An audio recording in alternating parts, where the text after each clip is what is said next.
అండి, నేను మీ సామాన్యుడు పాండురంగారావు అండి. ఈరోజు చెప్పదలసిన విషయం ఏంటంటే, వెనకటికి దొందు దొందే అనే ఒక సామెత ఉందండి. ఇది ఎందుకు చెప్తానంటే, మొన్న మన ఉప ముఖ్యమంత్రి పవన్ కళ్యాణ్ గారు గణతంత్ర దినోత్సవానికి స్వాతంత్ర దినోత్సవం తేడా లేకుండా మాట్లాడారండి. అంటే పొరపాట్లు ఎవరైనా మాట్లాడతారు, కానీ రాసి ఇచ్చిన మహానుభావుడు ఎవరో అది చూసి చదువుతూ చాలా, అంటే నేనైతే వ్యక్తిగతంగా బాధపడ్డాను. ఎందుకంటే అంత ఉన్నతమైన స్థాయిలో ఉండి ఆ రెండింటికి తేడా తెలియకుండా ఆయన మాట్లాడారు. సరే, ఓకే.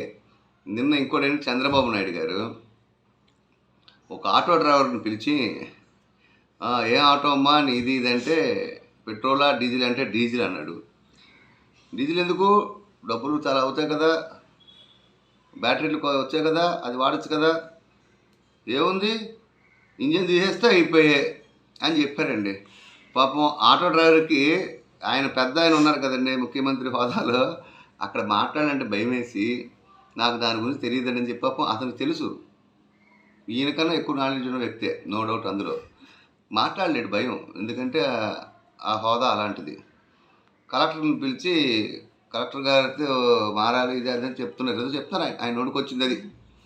ఆయన విజనరీ మ్యాన్ కదండి. అసలు కలెక్టర్లు అంటే ఎంత గొప్పవాళ్ళు, ఎంత తెలియవాళ్ళు తెలుసా అండి. వాళ్ళకున్న నాలెడ్జ్లో మనకున్న మంత్రులకు కానీ రాజకీయ నాయకులకు కానీ 1% కూడా నాలెడ్జ్ లేదండి. వాళ్ళకున్న నాలెడ్జ్ని వీళ్ళకున్న అధికారంతో తొక్కేస్తున్నారండి. కలెక్టర్ అవడం అంటే ఆషామాషి కాదండి. వీళ్ళకున్న పవర్తో పాపం వాళ్ళు ఏంటంటే భయపడి ఏ గవర్నమెంట్ వచ్చినా సరే వాళ్ళకున్న పవర్స్ని మిస్యూజ్ చేసుకుని బానిసలో బ్రతుకుతున్నారు.